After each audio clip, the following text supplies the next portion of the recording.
상견례 자리에 앉은 순간 제 심장이 멎는 줄 알았습니다. 예비 사돈 자리에 앉아있던 사람은 바로 제 전남편이었으니까요. 그의 눈빛은 얼음처럼 차가웠고 한마디가 방 안의 공기를 갈라놓았습니다.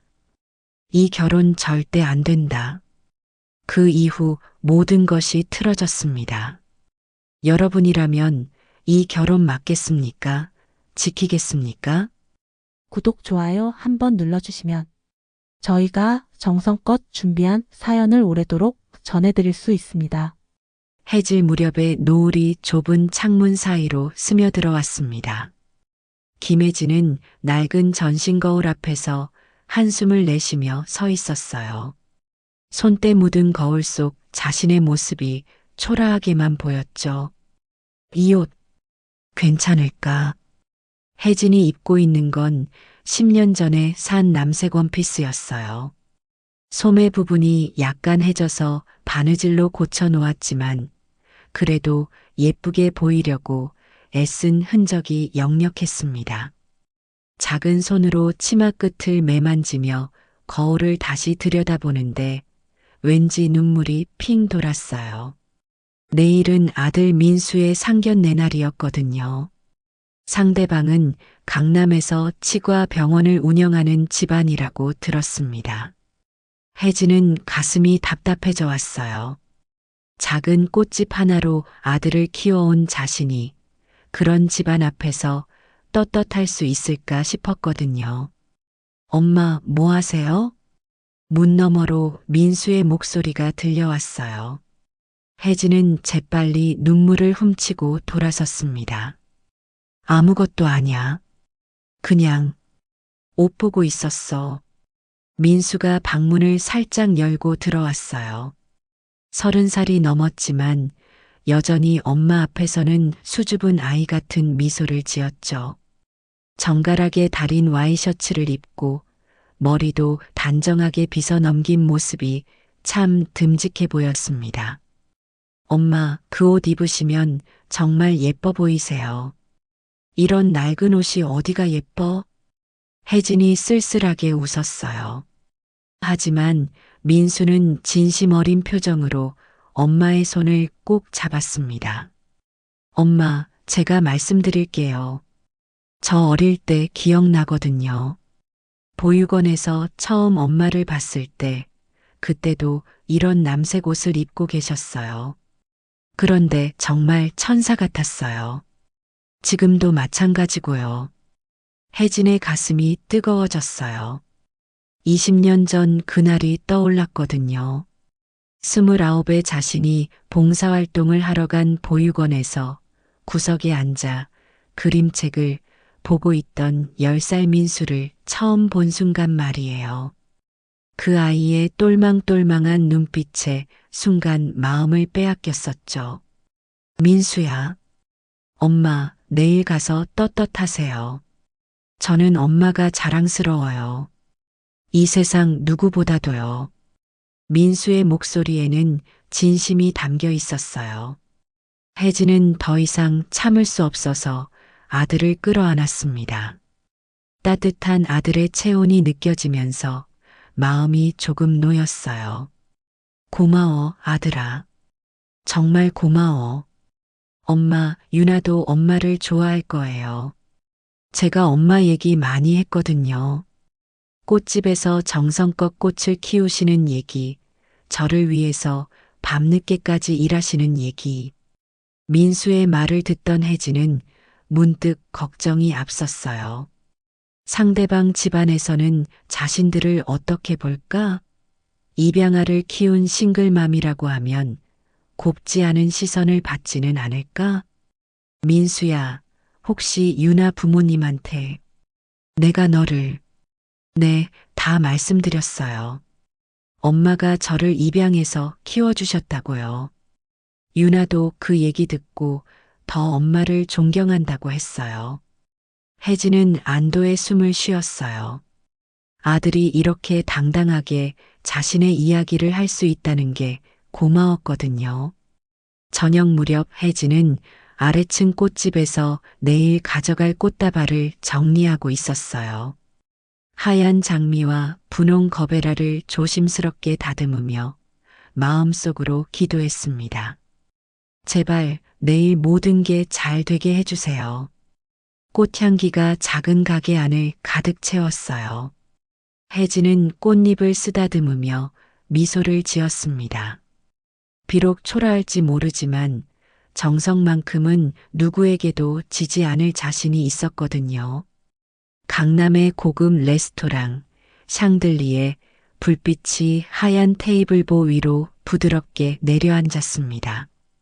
혜진은 민수와 함께 예약된 자리에 앉아 있었어요. 손에 쥔 하얀 장미 꽃다발이 살짝 떨리고 있었죠.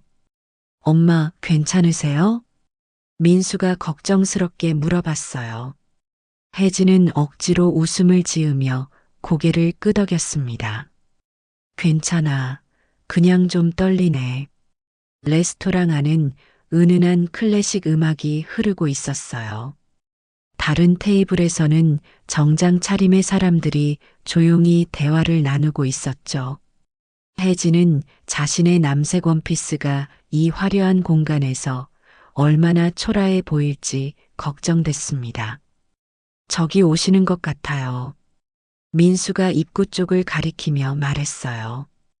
혜진도 고개를 돌려보니 젊은 여자분이 중년 남성과 함께 걸어오고 있었습니다. 여자분은 분명 유나였어요. 민수가 늘 자랑하던 그 예쁘고 착한 여자친구 말이죠. 하지만 혜진의 시선은 유나 옆의 남성에게 고정되었어요. 키가 크고 정갈하게 빗어넘긴 머리, 그리고 그 익숙한 눈빛. 혜진의 심장이 쿵 하고 멈추는 것 같았습니다. 설마, 아니야, 아닐 거야. 하지만 그 남자가 가까워질수록 혜진의 얼굴은 점점 하얘졌어요. 20년 전 기억이 선명하게 되살아났거든요. 그 날카로운 눈매, 굳게 담은 입술, 심지어 걸음걸이까지도 똑같았어요. 안녕하세요. 유나가 밝은 목소리로 인사했어요. 하지만 혜진은 대답할 수가 없었습니다. 유나 옆에 선 남자를 멍하니 바라볼 뿐이었죠. 아버지, 제가 말씀드린 민수 오빠와 어머님이세요. 유나의 소개에 그 남자가 고개를 들었어요.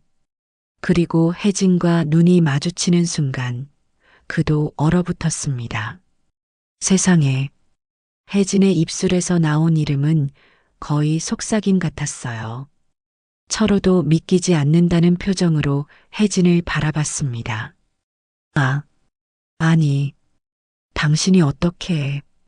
순간 레스토랑의 모든 소리가 사라진 것 같았어요. 샹들리의 불빛도, 클래식 음악도, 다른 손님들의 대화 소리도 모든 게 멈춘 것 같았죠. 오직 서로를 바라보는 두 사람만 남은 것 같았습니다. 어떻게 된 거예요? 민수가 당황한 목소리로 물었어요. 유나도 아버지와 혜진 사이에 이상한 기운을 눈치채고 있었습니다. 아버지, 혹시 어머님을 아세요? 유나의 질문에 철호는 입을 꾹 다물었어요. 주먹을 꽉 쥔 채 혜진을 노려보고 있었습니다. 그 눈빛에는 20년 전의 상처와 분노가 그대로 담겨 있었어요. 혜진은 다리에 힘이 풀려 의자에 주저앉았습니다. 손에 들고 있던 꽃다발이 바닥에 떨어졌어요. 하얀 장미 꽃잎 몇 개가 바닥에 흩어졌죠. 엄마, 어떻게 된 거예요? 유나 아버님을 아세요? 민수가 어머니 어깨를 살짝 흔들며 물어봤어요. 하지만 혜진은 대답할 수가 없었습니다. 목이 메어서 한마디도 나오지 않았거든요. 철호가 천천히 자리에 앉았어요. 하지만 그의 표정은 차갑기 그지없었습니다. 웨이터가 다가와서 물을 따라줬지만 아무도 손을 대지 않았어요. 유나야, 우리 가자. 철호가 낮은 목소리로 말했어요. 유나는 영문을 모른 채 아버지를 쳐다봤습니다. 아버지, 왜 그러세요? 상견례 하러 온 거 아니에요? 상견례는 없다. 집에 가자. 철호의 목소리는 얼음장처럼 차갑했어요. 민수가 벌떡 일어섰습니다. 잠깐만요. 뭔 일이신지 모르겠지만. 닥쳐. 철호가 소리를 질렀어요. 주변 테이블의 시선이 일제히 쏠렸습니다. 혜진은 얼굴이 화끈거렸어요. 20년 전 그 모든 굴욕이 다시 되살아나는 것 같았거든요. 유나가 아버지 손을 잡으며 말했어요. 아버지, 제발 진정하세요. 민수 오빠와 어머님이 놀라잖아요. 하지만 철호는 이미 자리에서 일어서고 있었어요. 혜진을 마지막으로 한 번 더 쏘아보더니 돌아서서 걸어 나갔습니다. 아버지, 유나가 급히 따라 나가려다가 민수를 돌아봤어요. 민수는 어리둥절한 표정으로 서 있었죠. 오빠 미안해. 아버지가 왜 그러시는지 모르겠어. 내가 얘기해 볼게. 유나도 부모님을 따라 서둘러 나갔어요. 혜진과 민수만 덩그러니 남았습니다. 혜진은 바닥에 떨어진 꽃다발을 주워들었어요. 하얀 장미는 이미 시들어 보였습니다. 마치 자신의 마음처럼 말이에요. 레스토랑 밖 주차장, 철호는 성큼성큼 걸어가고 있었습니다. 명숙과 유나가 뒤따라오며 필사적으로 말을 걸어봤지만 철호는 듣지 않았어요. 여보, 대체 무슨 일이에요? 왜 갑자기 그러시는 거예요? 명숙이 숨을 헐떡이며 남편의 팔을 잡았어요. 철호가 발걸음을 멈추고 돌아섰습니다. 그의 얼굴은 분노로 일그러져 있었죠. 그 여자를 몰라? 누구요? 민수 씨 어머님 말씀이세요? 명숙이 당황스럽게 물어봤어요. 철호는 주먹을 꽉 쥔 채 하늘을 올려다봤습니다. 김혜진, 내 전처야. 그 말에 명숙과 유나가 동시에 얼어붙었어요. 특히 유나는 믿을 수 없다는 표정으로 아버지를 바라봤습니다. 네, 전처라니. 그럼 민수 오빠는? 그래, 내 남자친구 어머니가 바로 아빠 전처다. 철호가 소리를 질렀어요. 주차장에 그의 목소리가 메아리 쳤습니다. 유나는 다리에 힘이 풀려 차에 기댔어요. 안 돼. 이건 아니야. 절대 안 돼. 철호가 머리를 감싸며 중얼거렸어요. 명숙이 남편에게 다가가서 어깨를 토닥였습니다. 여보, 일단 진정하세요. 차 안에서 얘기해요. 하지만 철호는 명숙의 손을 뿌리쳤어요. 진정하라고? 어떻게 진정해? 그 여자가 나타났는데. 그때 레스토랑에서 혜진과 민수가 나왔어요. 혜진은 창백한 얼굴로 철호를 바라보고 있었고, 민수는 어머니를 부축하며 걱정스럽게 주변을 살피고 있었죠. 엄마, 괜찮으세요? 저기 앉아서 쉬세요. 민수가 근처 벤치로 혜진을 데려가려고 했어요. 하지만 철호가 성큼성큼 다가왔습니다. 철호의 목소리에 모든 사람이 돌아봤어요. 그는 혜진을 똑바로 쳐다보며 말했습니다. 이게 뭐야? 어떻게 이런 일이 일어날 수가 있어? 혜진은 입술을 떨며 대답했어요. 나도 몰랐어. 정말 몰랐어. 몰랐다고? 계획한 거 아니야? 복수하려고? 복수라니. 무슨 복수를? 혜진의 목소리는 간신히 들릴 정도로 작았어요. 하지만 철호는 더욱 흥분했습니다. 이 결혼은 절대 안 된다. 절대로. 그 순간 민수가 앞으로 나섰어요. 잠깐만요. 무슨 소리예요? 우리 엄마가 뭘 잘못했다고. 잘못했냐고? 내 엄마가 뭘 했는지 알기나 해? 철호가 민수를 노려봤어요. 민수는 당황했지만 물러서지 않았습니다. 아무리 그래도 내 어머니를 모욕하지는 마세요. 모욕? 이게 모욕이야? 철호가 비웃었어요. 그리고 혜진을 가리키며 말했습니다. 이 여자가 얼마나 비열한 인간인지 내가 알기나 해? 남편을 버리고 도망간 여자야. 그만해요.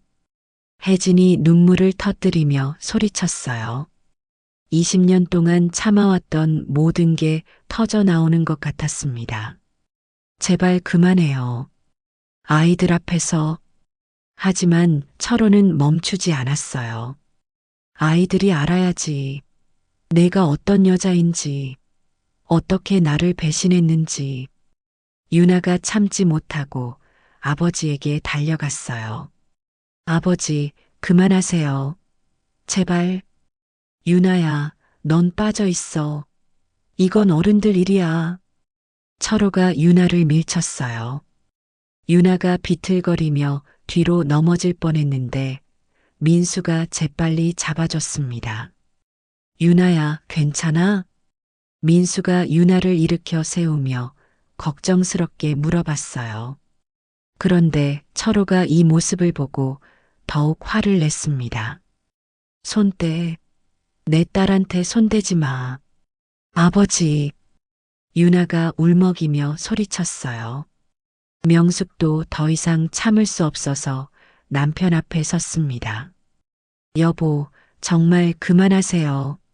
사람들이 다 보고 있잖아요. 실제로 주차장 곳곳에서 사람들이 쳐다보고 있었어요. 누군가는 핸드폰으로 촬영하고 있는 것 같기도 했습니다. 철호는 주변을 둘러보더니 혜진에게 마지막으로 말했어요. 김혜진, 잘 들어. 이 결혼은 절대 허락 안 한다. 내가 살아있는 한 내 딸과 내 아들이 만나는 건 불가능해. 혜진은 그 말에 무너져 내렸어요. 민수가 급히 어머니를 부축했습니다. 엄마, 엄마 괜찮으세요? 철호는 명숙과 유나를 데리고 차에 올랐어요. 엔진 소리가 요란하게 울리며 차가 떠났습니다. 주차장에는 혜진과 민수만 남았어요. 혜진은 민수 품에서 흐느끼고 있었고 민수는 어머니를 달래려 했지만 무엇부터 해야 할지 몰랐습니다. 엄마, 대체 무슨 일이에요? 유나 아버님과 무슨 일이 있었던 거예요? 하지만 혜진은 대답할 수 없었어요. 20년 전에 그 아픈 기억들이 모두 되살아나고 있었거든요. 그날 밤 빗방울이 창문을 두드리고 있었어요. 민수는 어머니가 잠든 후 조용히 집을 나섰습니다. 유나에게 문자를 보냈거든요. 만나자. 우리 얘기 좀 해야겠어. 한강공원 벤치에서 유나가 기다리고 있었어요. 빨간 눈으로 보아 많이 운 것 같았습니다. 민수가 다가가자 유나가 벌떡 일어났어요. 오빠, 유나야, 괜찮아? 민수가 유나의 어깨를 감싸며 물어봤어요. 유나는 고개를 저었습니다. 괜찮지 않아. 정말 괜찮지 않아. 우리 어떻게 해야 해? 일단 진정하자. 분명 방법이 있을 거야. 하지만 민수의 목소리에도 확신이 없었어요. 오늘 일어난 일이 너무 충격적이었거든요. 자신의 어머니가 유나 아버지의 전처라니 꿈에서도 상상할 수 없는 일이었습니다. 오빠, 우리 부모님들 사이에 뭔 일이 있었던 걸까? 모르겠어. 엄마는 아무 말씀도 안 하셔. 민수가 한숨을 쉬었어요. 유나가 민수의 손을 꼭 잡았습니다. 그래도 우리는 포기할 수 없어. 나는 오빠밖에 없어. 나도 마찬가지야. 유나, 우리 잠시 시간을 두자. 부모님들이 진정하실 때까지.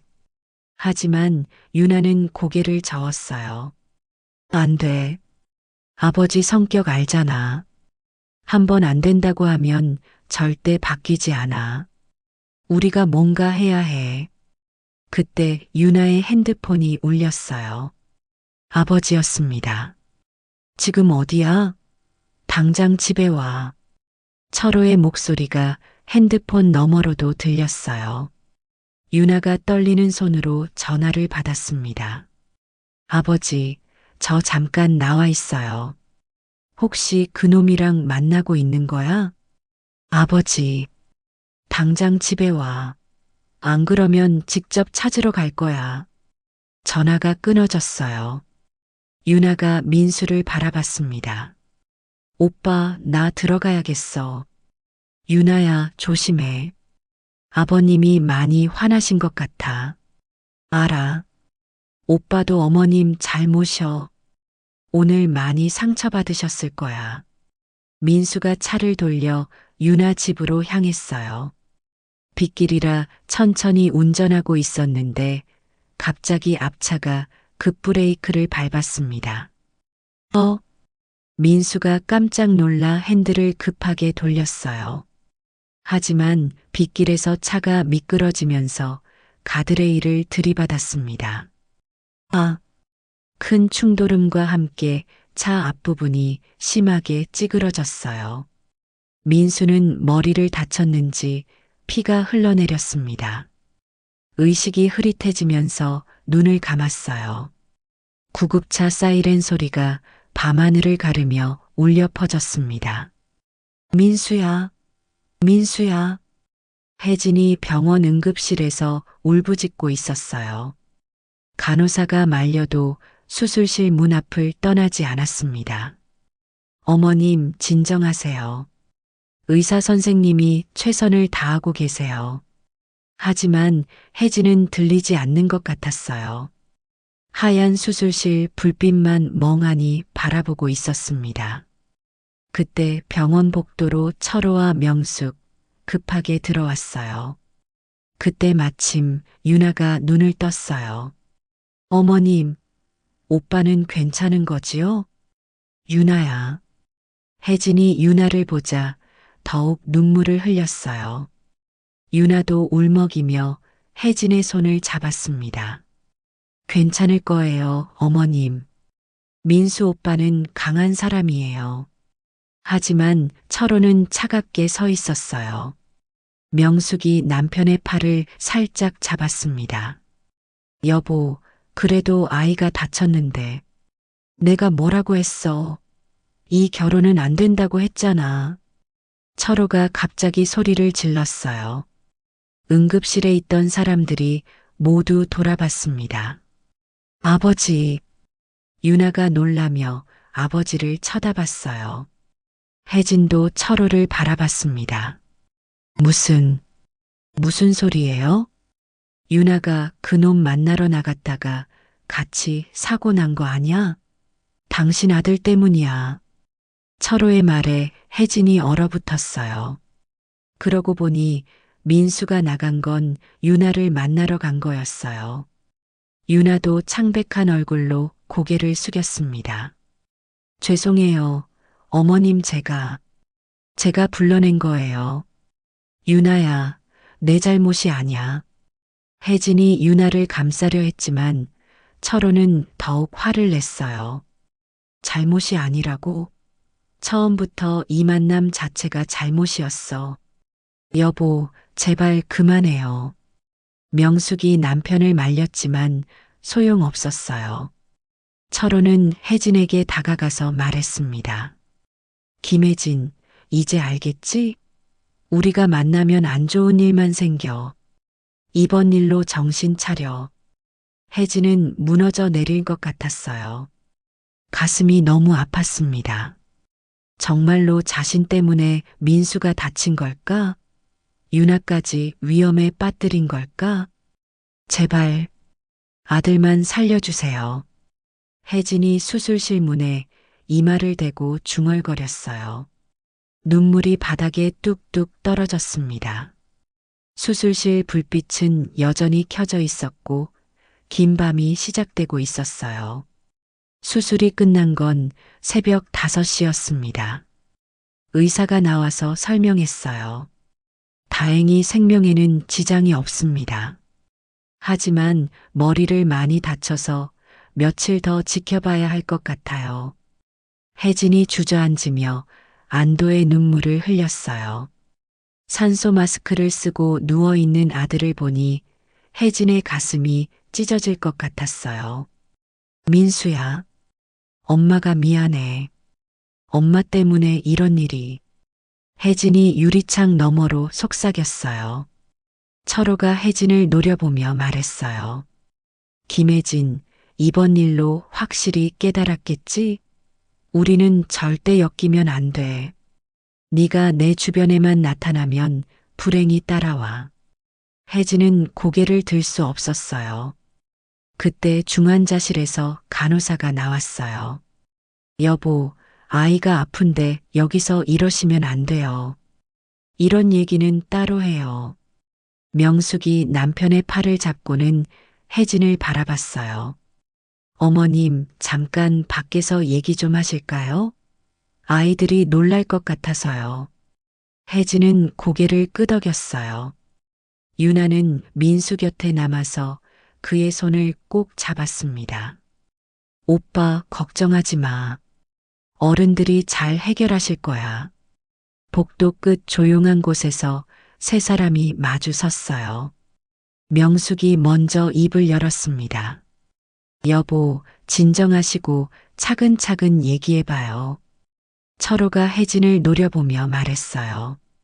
혜진은 더 이상 참을 수 없었어요. 마음속에 묻어둔 오래된 고백이 입술 끝에 맺혔습니다. 이제는 숨길 수 없어. 혜진이 중얼거렸어요. 철호가 눈을 가늘게 뜨며 물어봤습니다. 뭐라고? 혜진이 고개를 들었어요.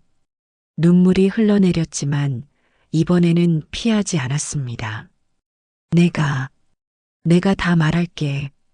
정말로 무슨 일이 있었는지. 20년 전, 당신이 사업 실패로 빚에 쫓길 때 얘기해요. 철호의 얼굴이 굳어졌어요. 명숙도 긴장한 표정으로 두 사람을 바라봤습니다. 혜진이 눈을 감고 천천히 기억을 되짚었어요. 그때가 떠올랐습니다. 29살의 자신과 31살의 철호가 단칸방에서 라면으로 끼니를 때우던 시절 말이에요. 기억나죠? 매일 빚쟁이들이 찾아와서 문을 두드리던 날들. 철호가 주먹을 꽉 쥐었어요. 그때의 굴욕이 생생하게 떠올랐거든요. 당신은 매일 밤 술을 마시며 내가 이렇게 살 바에야 차라리 죽는 게 낫겠다고 하셨어요. 저는 정말 무서웠어요. 당신이 정말로 극단적인 선택을 할까봐. 명숙이 숨을 깊게 들이쉬었어요. 남편의 그런 과거를 처음 듣는 거였거든요. 그때 윤태식이 나타났어요. 혜진의 목소리가 더욱 떨렸어요. 그런데 어느 날 갑자기 저를 찾아왔어요. 철호가 혜진을 쳐다봤어요. 그때의 일이 조금씩 기억나기 시작했습니다. 태식이 말했어요. 혜진아, 내 남편 빚 문제 들었어. 내가 도와줄 수 있어. 처음에는 거절했어요. 하지만 혜진이 목이 메어 말을 잇지 못했어요. 명숙이 조심스럽게 물어봤습니다. 하지만 뭐가 있었나요? 하지만 당신이. 철호 씨가 그날 밤에 정말로. 혜진이 눈물을 훔쳤어요. 수면제를 많이 먹고 쓰러졌거든요. 병원에 실려가서 겨우 살아났어요. 의사가 말하길 조금만 늦었으면 큰일 날 뻔했다고. 철호의 얼굴이 창백해졌어요. 그날 밤의 기억이 되살아났습니다. 그래서 태식의 제안을 받아들였어요. 내 곁에 있으면 빚은 내가 막아주겠다. 철호를 살려줄 수 있어. 저는 당신을 잃을 수가 없었어요. 철호가 믿을 수 없다는 표정이었습니다. 무슨 소리야? 태식은 처음 며칠은 정말로 신사적이었어요. 빚쟁이들을 막아주고 당신 병원비도 대신 냈어요. 저는 감사했어요. 정말로 당신을 살릴 수 있을 것 같았거든요. 혜진의 목소리가 점점 작아졌어요. 하지만 곧 태식의 본 모습이 드러났어요. 술을 마시고 와서는 저에게 함부로 했어요. 저를 때리기 시작했고 도박에도 손을 댔어요. 철호가 벽에 주먹을 쳤어요. 그럼 왜 말하지 않았어? 왜?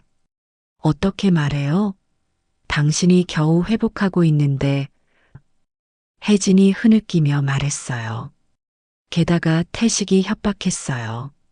내가 떠나면 내 남편한테 모든 걸 말하겠다. 그럼 그 사람은 다시 무너질 거야 라고. 태식은 점점 더 심해졌어요. 그러던 어느 날 태식이 또 술을 마시고 와서 저를 때렸어요. 그런데 그날은 정말 심했어요. 갈비뼈가 부러지는 줄 알았어요. 철호가 주먹을 더욱 꽉 쥐었어요. 화가 치밀어 올랐습니다. 그래서 그날 밤에 도망쳤어요. 그 후로 몇 년 동안 혼자 살면서 꽃집 일을 배웠어요. 그리고 봉사활동을 하러 간 보육원에서 민수를 만났어요. 철호가 조심스럽게 물어봤어요. 그럼 태식이 나한테 거짓말을 한 거야? 혜진이 고개를 끄덕였어요. 태식이 거짓말을 했을 거예요. 아마 제가 바람을 피워서 떠났다고 그렇게 말했을 거예요. 철호가 벽에 등을 기대며 주저앉았어요. 20년 동안 품고 있던 분노와 원망이 한순간에 무너져 내렸습니다. 혜진이 마침내 그 말을 내뱉었어요. 20년 동안 하고 싶었던 말이었습니다. 당신을 살리고 싶어서. 그래서 그 지옥 같은 시간을 견뎠어요. 하지만 결국 아무것도 지킬 수 없었어요. 당신도 저 자신도. 철호가 고개를 들어 혜진을 바라봤어요. 그의 눈에 눈물이 고여 있었습니다. 혜진아. 복도가 고요해졌어요. 20년 동안 쌓인 오해가 마침내 풀린 순간이었습니다. 복도에서 혜진과 철호의 긴 대화가 끝나고 두 사람은 중환자실로 돌아갔습니다. 명숙과 유나가 민수 곁에서 기다리고 있었어요. 유나는 눈이 빨갛게 부어 있었고 명숙은 조용히 유나의 어깨를 토닥이고 있었습니다. 철호가 들어오자 명숙이 조심스럽게 일어났어요. 여보, 얘기 잘 됐어요? 철호는 고개를 끄덕였습니다. 그리고 혜진을 바라보는 눈빛이 이전과는 확연히 달랐어요. 분노 대신 미안함과 죄책감이 가득했죠. 명수가 미안해. 혜진이가 나를 배신한 게 아니었어. 오히려 나를 살리려고 희생한 거였어. 내가 20년 동안 완전히 잘못 알고 있었어. 철호의 목소리에는 깊은 후회가 담겨 있었어요. 명숙은 남편의 표정을 보고 무슨 일이 있었는지 짐작했어요. 하지만 더 묻지는 않았습니다. 그때 담당 의사가 급하게 들어왔어요. 보호자분들, 잠깐 나와주시겠어요? 모든 사람이 긴장했습니다. 혜진이 떨리는 목소리로 물어봤어요. 민수가 어떻게 된 건가요? 환자 상태는 안정적입니다. 의사가 차트를 보며 말했어요. 그런데 이 혈액형이 매우 희귀해서 응급 상황에 대비해 미리 준비해 두면 좋겠어요. 혜진이 얼굴이 하얘졌어요. RH 음성이라니. 그럼 혹시 응급 상황이 생기면 어떻게 해요? 혈액원에 연락해 봤는데 현재 보유량이 부족한 상황입니다. 혈연 관계에 같은 혈액형이 있으면 좋겠는데 의사가 혜진을 바라봤어요. 어머님은 어떤 혈액형이신가요? 저는 O형이에요. 그런데 민수는 입양아라서 혜진의 목소리가 작아졌어요. 의사가 고개를 끄덕였습니다. 그렇다면 친부모님의 혈액형을 알 수 있을까요? 보육원 기록이라도. 잠깐만요. 혜진이 가방에서 낡은 봉투를 꺼냈어요. 민수를 입양할 때 받은 서류들이었습니다. 여기 있어요. 보육원에서 준 기록이. 혜진이 서류를 뒤적이며 찾고 있을 때 의사가 또 다른 차트를 들고 왔어요. 혈액원에서 연락이 왔는데 과거 헌혈 기록을 조회해 보니 같은 RH 음성 헌혈자가 있었다고 합니다. 의사가 차트를 읽었어요. 한영민 씨라는 분이세요. 10년 전까지 꾸준히 헌혈을 하셨다고 하는데 그 순간 철호가 얼어붙었어요. 한영민. 그 이름이 머릿속을 강타했습니다. 뭐라고 하셨어요? 철호의 목소리가 떨렸어요. 의사가 다시 확인했습니다. 한영민 씨요. 1971년생이고 영민이라고. 철호가 벽에 손을 짚으며 비틀거렸어요. 명숙이 급히 남편을 부축했습니다. 여보, 왜 그러세요? 혜진도 철호의 반응을 보고 놀랐어요. 그리고 손에 들고 있던 서류를 다시 보니 거기에도 붙인 성명 한영민이라고 적혀 있었습니다. 이게 무슨... 혜진이 중얼거렸어요. 철호가 떨리는 목소리로 말했습니다. 한영민은 내 대학 동기야. 내 절친이었어. 모든 사람이 충격에 빠졌어요. 유나도 믿을 수 없다는 표정으로 아버지를 바라봤습니다. 철호가 계속 말했어요. 대학교 3학년 때 등반 동아리에서 사고가 났어. 내가 발을 헛디뎌서 절벽에 매달렸는데 영민이가 나를 구하려다가. 철호의 목소리가 메었어요. 영민이가 떨어졌어. 혜진이 손으로 입을 막았어요. 운명의 실타래가 하나씩 풀리고 있었습니다. 그럼 민수가 내 은인의 아들이야.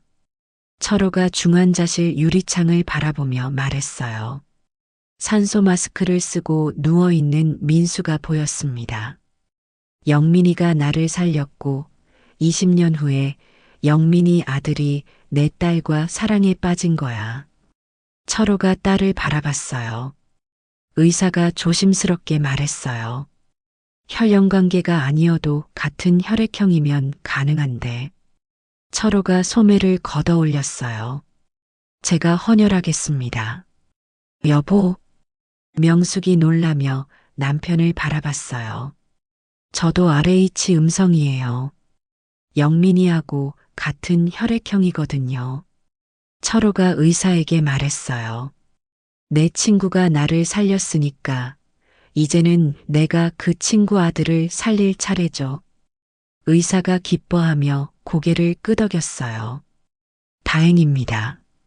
그럼 바로 검사부터 시작하겠습니다. 철호가 수혈실로 향하기 전에 혜진을 돌아봤어요. 혜진아, 영민이가 하늘에서 우리를 지켜보고 있나 봐.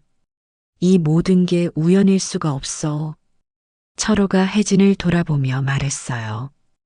혜진아, 영민이가 하늘에서 우리를 지켜보고 있나 봐. 이 모든 게 우연일 수가 없어. 혜진이 고개를 끄덕이며 말했어요. 고마워요. 정말 고마워요. 고맙기는 내가 해야 할 일이야. 영민이한테 빚진 게 너무 많아.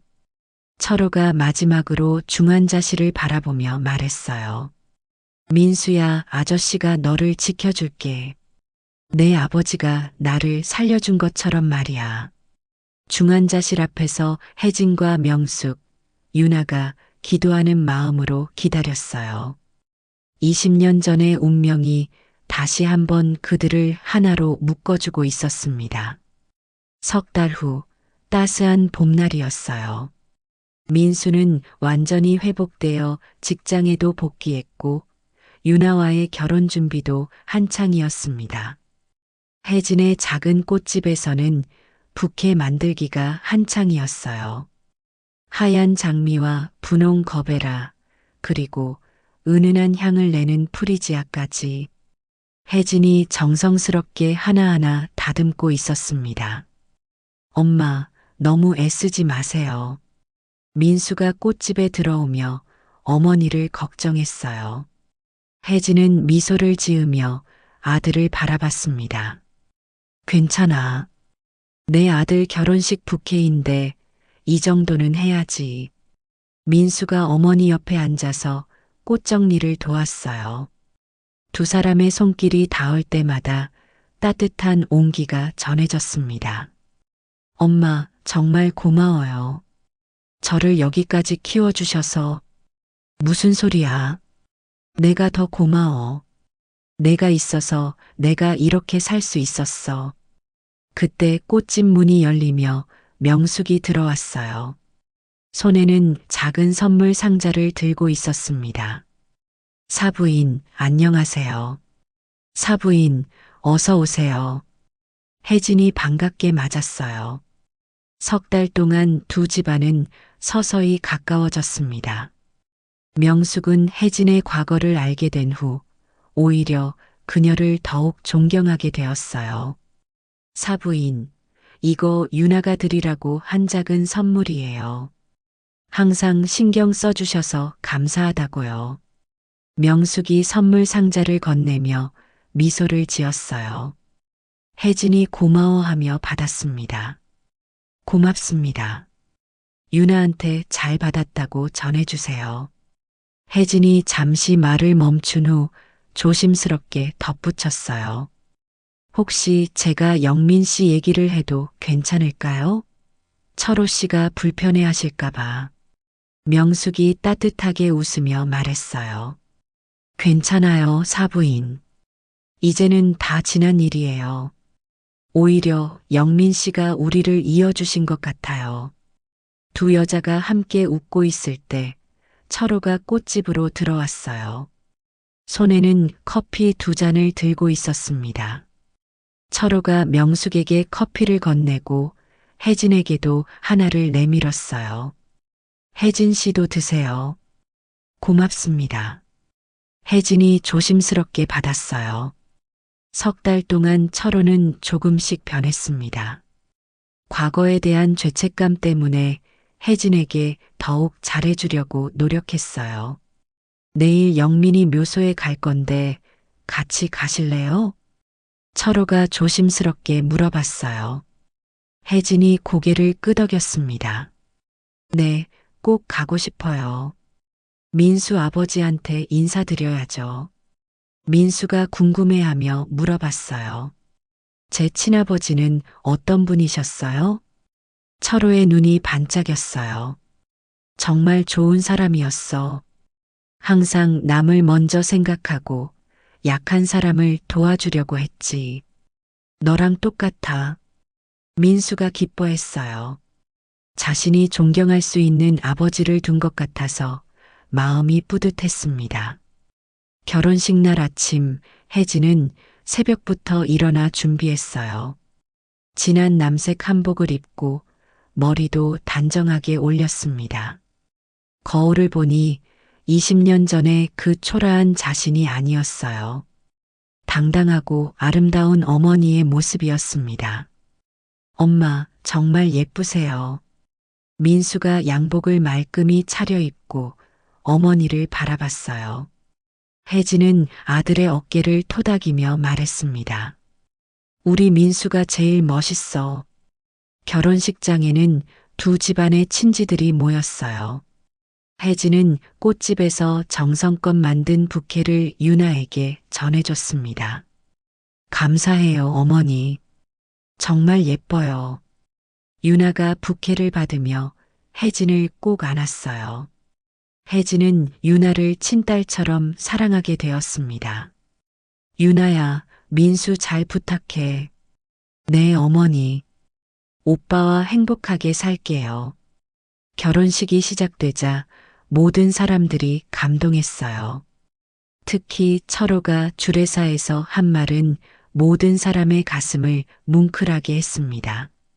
오늘 이 자리에는 보이지 않는 한 사람이 함께하고 있습니다. 한영민, 바로 신랑의 아버지입니다. 영민이가 저를 살려주었고 오늘 그 아들이 제 딸과 결혼합니다. 이것이 운명이 아니면 무엇이겠습니까? 하객들이 박수를 쳤고 혜진도 눈물을 훔쳤어요. 결혼식이 끝난 다음 날 철호와 명숙, 혜진은 함께 한영민의 묘소를 찾았어요. 철호는 소주 한 병과 안주를 들고 친구 앞에 앉았습니다. 영민아, 나왔어. 철호가 소주를 따르며 중얼거렸어요. 내 아들 결혼했어. 정말 좋은 아이야. 너를 닮아서 착하고 따뜻해. 바람이 불어와서 나뭇잎이 살랑거렸어요. 마치 영민이 대답하는 것 같았습니다. 미안해, 영민아. 민수한테 너무 못했어. 철호의 목소리가 떨렸어요. 내 아들을 끝까지 지켜줄게. 내 딸과 함께 행복하게 살 수 있도록 도와줄게. 혜진이 영민의 묘비 앞에 꽃을 놓으며 말했어요. 영민 씨, 고마워요. 민수를 이 세상에 보내주셔서, 그리고 철호 씨를 살려주셔서. 두 사람이 나란히 앉아서 묘비를 바라봤어요. 바람 같던 인생이 마침내 잔잔한 호수가 되어가고 있었어요. 과거의 상처는 치유되었고 새로운 사랑이 시작되었습니다. 하늘의 영민도 미소 짓고 있을 것 같았어요.